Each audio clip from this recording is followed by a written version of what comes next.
Yes. I think we've really got a lot out in the field of AI, of building large language models, like harnessing the vast quantity of human, like particularly natural language data that's out there, and kind of assimilating that all into a machine that knows everything that humans have ever written down. But at some point, we need to get past that. We want to go beyond that. We want to go beyond what humans know. And to do that, we're going to need a different type of method. And that type of method will require our AIs to actually figure things out for themselves and to discover new things that humans don't know. And I think that's going to be a whole new era of AI that's going to be incredibly exciting and profound for society. Well, okay, then let's talk about some other sort of famous AIs, famous algorithms that have employed different types of methods, most notably AlphaGo and AlphaZero, which of course notoriously beat the world's best Go players about a decade ago, right? Tell us about the techniques that we use in that and how they differ from large language models that we see today. AlphaZero in particular is very different from the type of human data approaches that we have been used recently, because it literally uses no human data. That's the zero in AlphaZero. So there is literally zero human knowledge that's pre-programmed into this system. And so what's the alternative? How do you learn Go knowledge if you're not copying humans and you don't really know in advance the right way to play? Well, the way you go about it is through a form of trial and error learning, where AlphaZero basically played itself millions of games of Go or chess or whatever the game is that it was wanting to play. Bit by bit, it figured out, oh, if I play this kind of move in this kind of situation, then I end up winning more games. And then that's a piece of experience that is used to fuel it to become stronger. And then it will play a little bit more like that. And the next time it will discover something new and say, there'll be some new pattern. It's like, oh, when I use this particular pattern, I end up winning more games or losing more games. And that feeds the next generation and so forth. And that learning from experience, this learning from the agent's self-generated experience is enough and was enough in AlphaZero to fuel its progress all the way from completely random behavior all the way up to the strongest chess and Go playing programs that the world has ever known. They didn't start off just as like random empty boxes, though, right? That kind of found how to play Go from nothing. I mean, initially when you were designing your Go algorithms, you'd worked out a way to encode Go games and then feed them in as a database, right? Yeah, that's right. So the original version of AlphaGo, the version which famously beat Lisa Dahl in 2016, this version of AlphaGo actually did use some human data to start it off. So we basically fed it a database of human professional moves, and it ingested those human moves, and that gave it its starting point, and then it learned for itself by experience from that point onwards. However, what we discovered a year later was that the human data wasn't necessary, that you could actually throw out the human moves altogether. And what we showed was that actually the resulting program not only was it able to recover this level of performance, it actually worked better and was able to learn even faster than the original AlphaGo to achieve a much higher level of performance.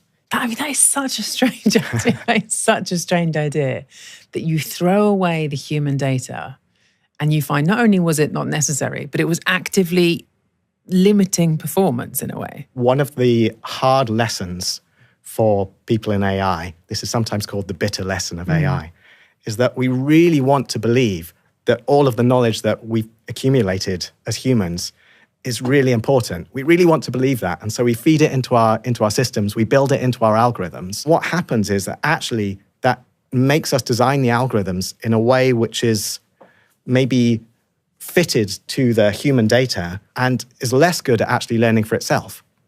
And what happens is if you throw out the human data, you actually spend more effort on how the system can learn for itself. And that's the part which can then learn and learn and learn forever. The bitter lesson. In a way, it's sort of saying, accepting that it's possible that something could play Go better than humans can. And sort of removing that ceiling in a way. That's right. That human data, it's really helpful to get you off the ground.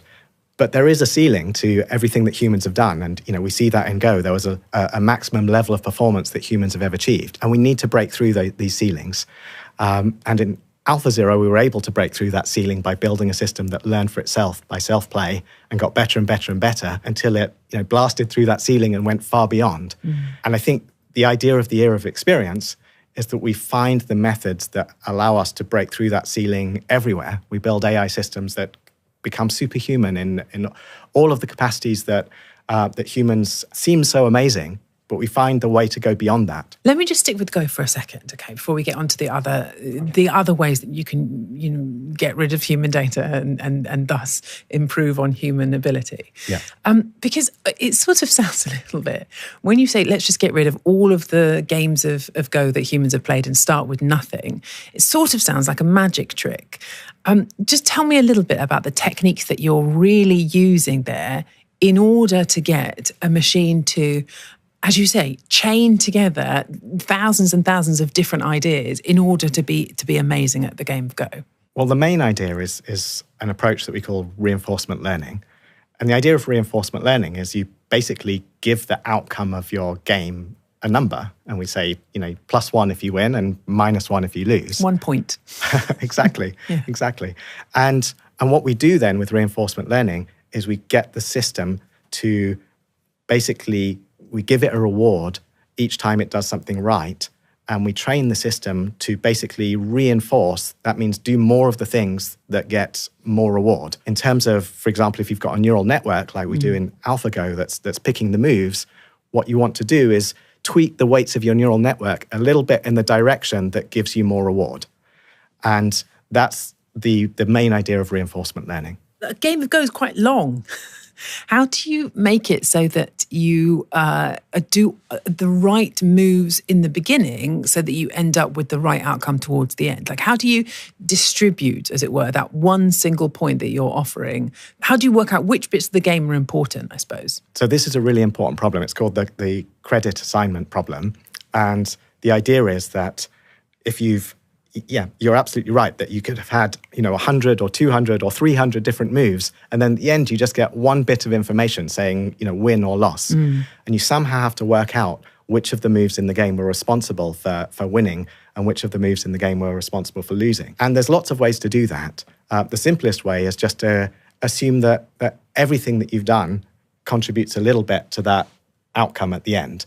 And it sort of all comes out in the wash. One of the biggest moments of the AlphaGo story was Move 37 that everyone always references. Just tell me about that. Move 37 was a move that happened in the second game of AlphaGo against Lee Sedol. AlphaGo played a move that defied everyone's expectations. The traditional idea in the game of Go is that you play your moves typically on the third line or the fourth line of the board, because this either gives you territory for the third line or influence on the fourth line. And you never go below or above that. It just wouldn't make sense to humans. AlphaGo played on the fifth line, and it somehow played this in a way that just made everything make sense in the board. It kind of connected everything together with this move on the fifth line. And it was so alien to humans that we estimated that only 1 in 10,000 probability that a human would ever think of playing this move. Humans were shocked by this move, and yet it helped win the game. And so it was a moment where humans said, look, here's something creative that happened, something that a machine came up with that was different from the way humans traditionally thought about the game, that actually was a big piece of progress and took us beyond the kind of confines of human knowledge. And I guess if we really do want to advance AI, we sort of do want those alien ideas, as you put it. Do you think you've seen an equivalent of Move 37 with large language models? Move 37, in some ways, was special because it was the first moment. Mm-hmm. It was the first time that people had seen a big breakthrough like this. The second thing to say is that because we've been in the era of human data, we've focused a huge amount on reproducing human capabilities, and we've focused much less on going beyond them. Until we really emphasize systems learning for themselves to go beyond human data, we won't see huge breakthroughs, the equivalent of Move 37 in the real world. Because when you're anchored in human data, you're only ever going to have human-like responses. That's right. And I think there are things you can do that allow you to maybe do things in the middle a little bit. So if you push me to say what's the greatest Move 37-like moment, I would probably pick out some work by scientists at MIT who discovered a new antibiotic that no human knew about. And I think that's an incredible discovery of massive importance to humanity. So in that sense, it goes way beyond Move 37. But what I like about Move 37 is that it's not just a single discovery. It's one of an infinite series of discoveries where the system can just keep on learning and learning and learning. And Move 37 is important to me because it represents just a single point in that infinite sequence of discoveries that can happen once you've got this kind of approach of learning from experience. Rather than actual result in and of its own right. Yeah, that's right. Give me a brief rundown of how AlphaZero worked. So AlphaZero is surprisingly simple. I mean, there's some very complicated algorithms out there in the world, but this one is really straightforward from that side of things. So all you do is you start with a policy, a way to pick moves, and a value function, which is a way to evaluate games and evaluate moves and say whether they're good or bad. So you start with that, you run a search, and then what you do is you take the best move according to your search and you train your policy to do more things like that, to do more of the good moves according to your search. And you train your value function based on how the game actually panned out when you played a game with this search. And that's it. You just iterate that millions of times and out pops a superhuman game player. It's like magic, basically. It does sometimes feel like magic. I remember the first time that really felt like magic to me was when we had just completed AlphaZero on chess. Someone had the idea of trying it on a different game. So we plugged it into a game that none of us could play, a game called shogi, which is Japanese chess.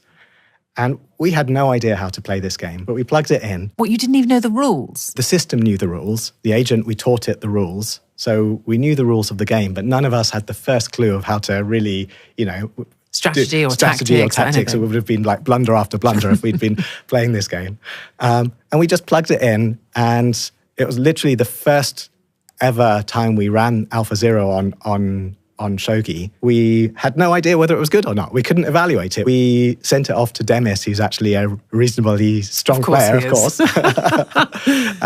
and he said, this looks quite good. I'm sending it to the world champion.